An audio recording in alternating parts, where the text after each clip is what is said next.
The Mary Celeste is one of history's most unsettling stories. You may not have encountered it before, but it was a ship that left New York in November 1872 and a month later was found adrift in the Atlantic. The 10 people who had been on board had vanished and were never seen again. While it's become the staple of conspiracy theorists, the facts of the case are still, as I said, unsettling. A lifeboat was missing from the Mary Celeste, but there was no obvious signs of a struggle or a crisis. Indeed, the ship appeared normal, but yet something had provoked the crew to abandon their ship in the Atlantic in midwinter. Something had clearly gone terribly wrong. While the precise cause is lost to history and has subsequently been further obscured by the many conspiracies forged around the story, for me the ship itself is fascinating. It became an artifact of the crisis, the final testimony of that lost crew. In its own way, this abandoned, eerie ship, found floating in the Atlantic, gave voice to the 10 people that were ultimately lost in the Atlantic, a disconcerting testimony to their memory. This episode, the final show of 2021, is recorded in a most unusual castle that has strong echoes of the Mary Celeste. Ballymoon Castle is also surrounded by its own mystery. It too was abandoned in the early 14th century, and while lots of castles have been abandoned at one point or another, few were in the way Ballymoon was. No one knows exactly who built it or why it was ultimately abandoned, but 7 centuries later, it is a testimony to a people who lived on a frontier in a war zone where something also went terribly wrong. In what is a very different show to round off the year, I'm off to record today's episode in the ruins of Ballymoon, where I'll tell you what we know about the castle, and then I'll speculate on what I think might explain why it was abandoned. Before we set off, I need to introduce myself for new listeners. My name is Finn Dwyer, and this is the Irish History Podcast. Today's episode is called The Mary Celeste of Medieval Ireland. This is the final show of 2021, and is the 37th episode of the year, which, as long-time listeners will know, is a big improvement. Back when I started the show in 2010, I think I got 4 episodes out that year. I'm really grateful to everyone who's tuned in through 2021, but there is one group of listeners who deserve a special mention. Throughout the year, listeners have supported my work and the show production costs on Patreon and Acast+, and without them, there would be no Irish History Podcast. So thank you all very much. It means so much to me. Finally, I hope you all have a great Christmas, and I'll be talking to you in early 2022. Sound on today's episode is by Jason Looney. I'll pick up the story when I arrive at Ballymoon Castle.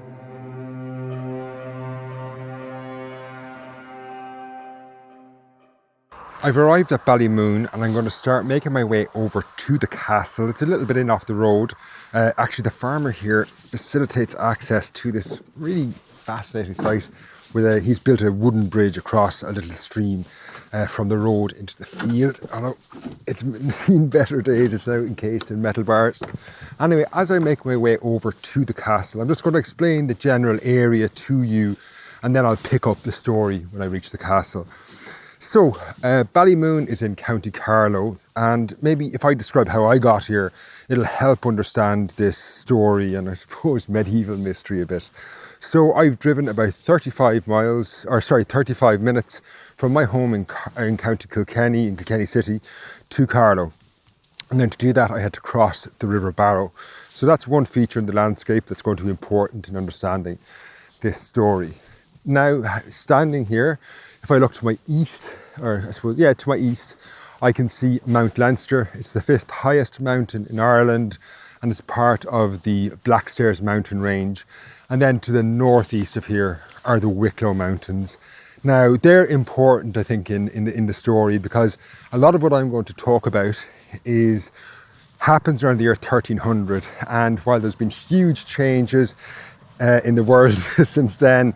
This is one feature. These features remain the same.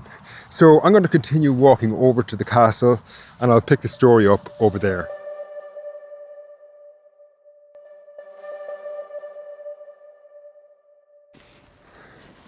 I'm now standing right in front of the castle, and before I head in, I just want to describe it to you because it's not what you might imagine in terms of if you've got a castle in your mind's eye.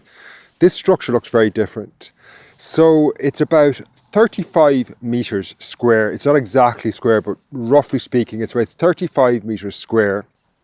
It doesn't have towers on the corners, but it does have towers at various points along the walls.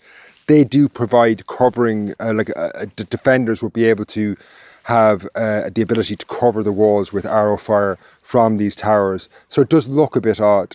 Now, the original plan was, when this was built, was that they'd have this outer, obviously, square wall, and then inside it, they would have a range of buildings would run all along those walls on the inside. So if you can imagine, that would leave then a courtyard right in the middle.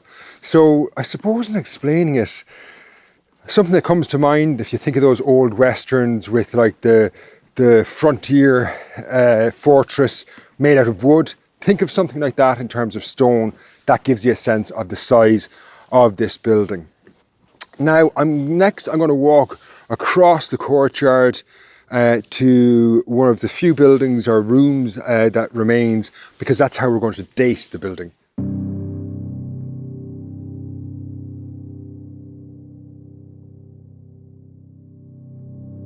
So I've walked across the courtyard just to give you a sense now. The courtyard, it's all covered in grass today. The only things that live in here are sheep.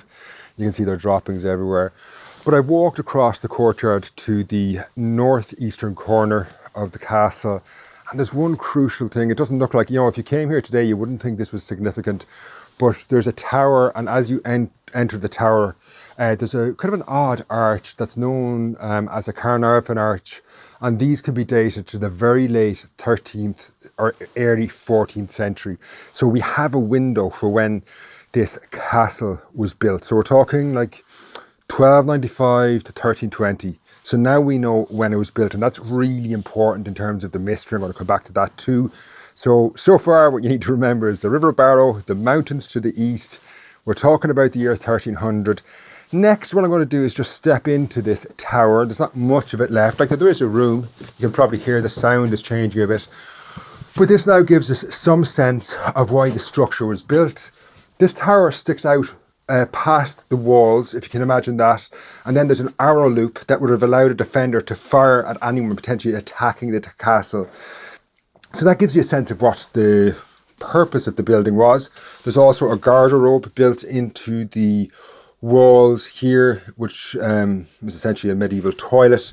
There's a lot of them in the castle, and some archaeologists argue that that indicates there was a lot of comfort, or it was built as a house. I'm not massively convinced of that because of what I'm about to tell you. So I'm going to go back out into the courtyard, and next, to understand, I'm going to move across the courtyard again and explain just the general look of the place, because this kind of starts to get to the hub of the mystery.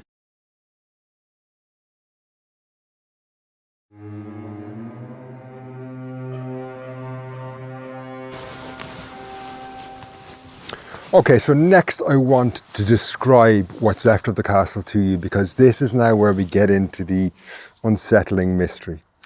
So, as I've described, it's a roughly square courtyard. I'm standing on the inside at the eastern wall, looking at the rest of the other three walls around me. That's where most of the features are.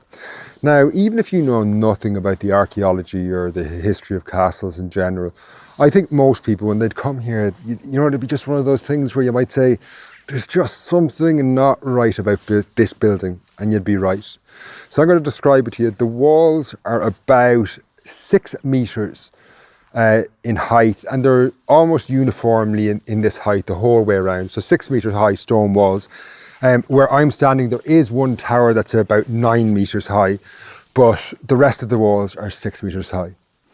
Into those walls, there's lots of features, some lovely carved stone windows, the entrance to what were going to be towers. I went into one a minute ago. Some arrow loops that would have provided defences.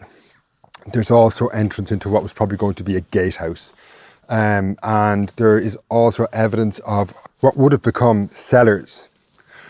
But the most significant thing that starts to unravel the story of this castle is on the western side. And I'm looking directly across at it now. And you can see the room where the great hall of this castle was going to be. There's evidence of a big double fireplace, it would have been enormous had it been finished. Then beside that are 2-3 windows that were going to allow light into this hall during the day. But it's really obvious as you start to look at that and then some of the surrounding features around it that this castle was never actually complete. And it's fascinating. It's like the Mary Celeste that I mentioned in the title of this episode. Something happened where they had invested. Now you can see already there's huge investment in this castle by the time they stopped building it. But for some reason they stopped building this castle. And as I say, you can see that because these features, like the fireplace is not finished, the great hall that was going to be beside it is not finished. It would needed to have gone up another story. And also the fact that, lots of Irish castles look like, they're ruined, there's parts of them have fallen down. That could be because of warfare, fires, over time people rob stones. But here that's not the case because the wall is almost uniform the whole way around, that they were slowly edging it up and then they stopped. Further evidence to the fact that it may not have been complete is that inner wall. If you remember at the start, I said that there was going to be a range of buildings all around the wall on the inside, creating an inner courtyard. You can see where those buildings were going to be, but none of those walls ever got really up off the ground. We can see the foundations. And that archaeologist I mentioned earlier, Leask, he speculated that that's all that was ever built. There was only the foundations. That this castle, for one reason or another, was stopped, like the construction on it stopped. Now I find this fascinating because this is capturing a moment in medieval Irish history. In a way like the Mary Celeste, it provokes all that intrigue. What happened when those sailors left the ship in the mid-Atlantic for some reason? Well, the same is the case here. What happened? Why did people in and around the year 1300 pour huge amounts of money into this castle and then suddenly just stop the construction and largely abandon the site? Now next I'm going to walk just around the courtyard, but I'm going to start to speculate about why I think that happened, and that leads us into, of all years, 2022, but stick with me.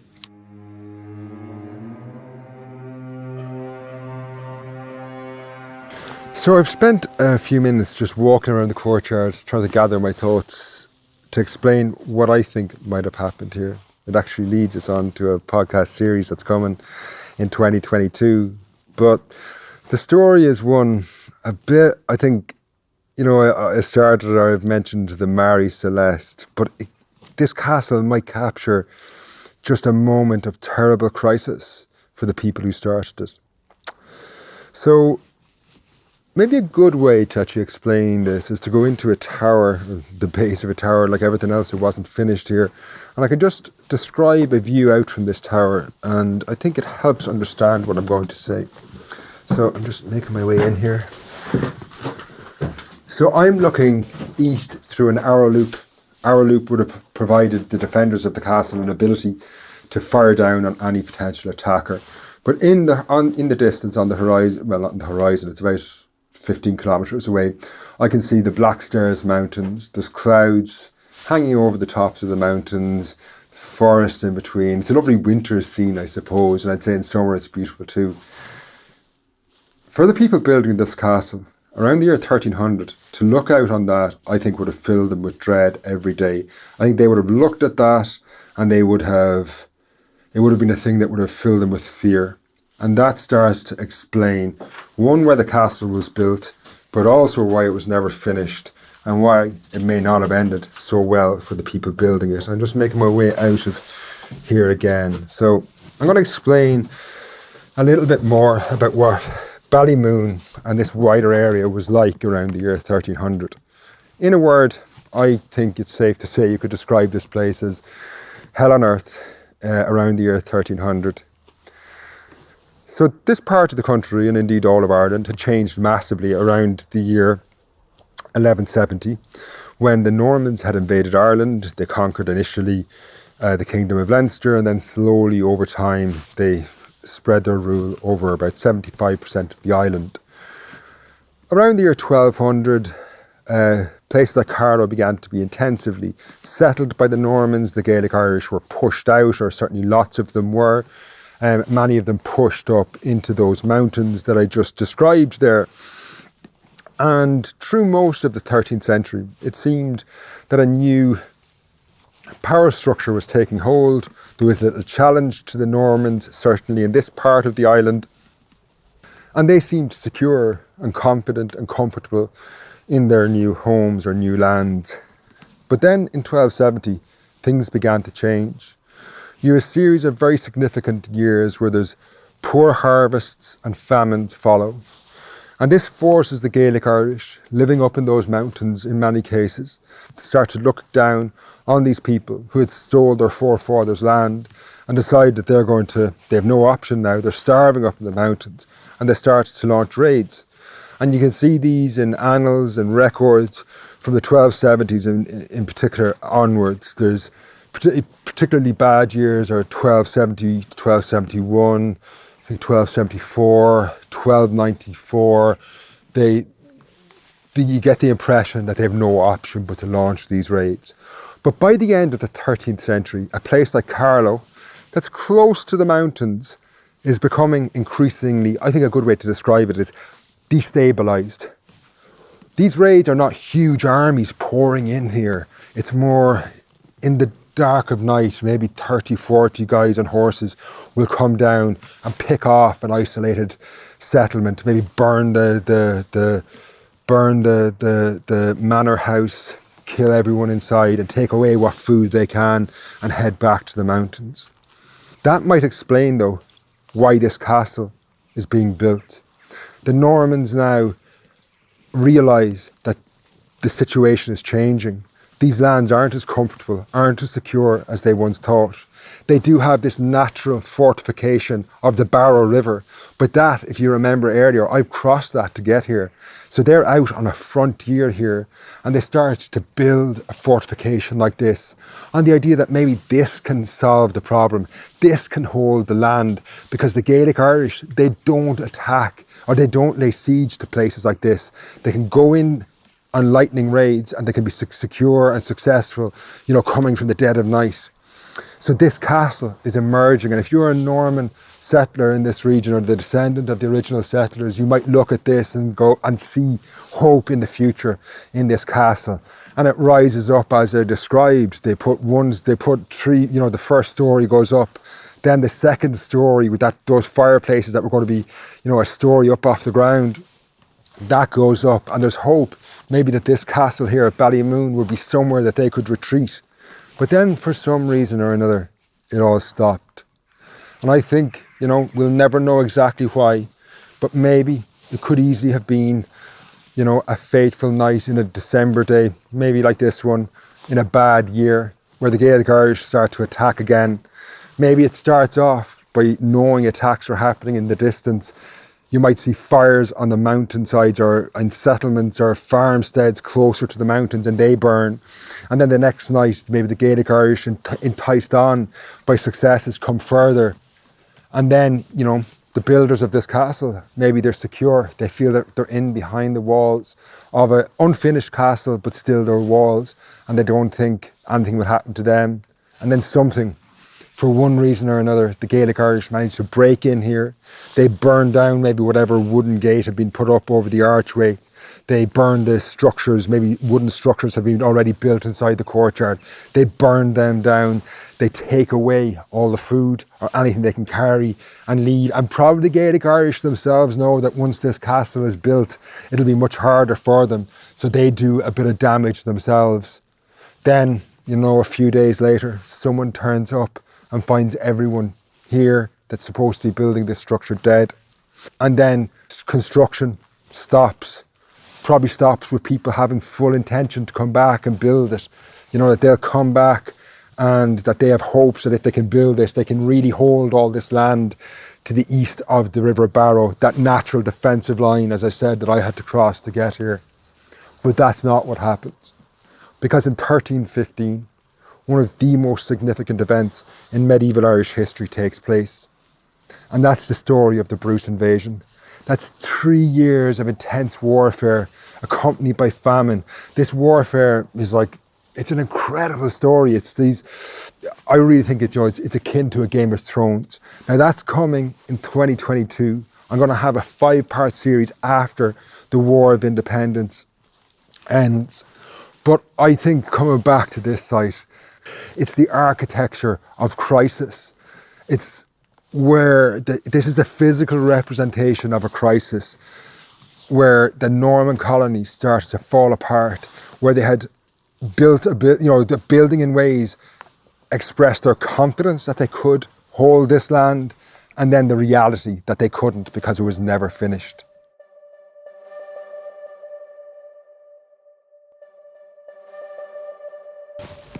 To finish today's episode here at Ballymoon, I've just stepped into what was the gatehouse to try and get out of the rain. It's starting to come down pretty heavy now. But this is obviously the last episode of 2021. And firstly, I want to thank everyone on Patreon and Acast Plus. I'm indebted to you for your support. You keep the show on the road and I'm really grateful. So thanks to everyone who supported the show there. Secondly, I want to thank everyone who's tuned in throughout the year. It's great to think that people listen to the show, and then I've gotten great feedback from you all throughout the year. Sorry if I didn't get back to you. Some weeks I just get an awful lot in and I wouldn't have time to respond to everyone. 2022 is going to be a great year. I'm pretty confident of that. The plan is to get 50 episodes of the main show out. So that's obviously a further step up, but that is the plan. I've got some great series planned. Obviously, we're going to finish the War of Independence. Before that, though, in January, I've got a really cool episode from behind the scenes in the National Museum. Asteroids, things like that people never see. That's going to be great. Also next year, about March, I reckon, the series on the Bruce invasion. That'll be 5 episodes there. The Irish Civil War, that's hopefully coming out next year too. And then there's lots of other series, short ones, 2-3 episodes. They're in the works as well.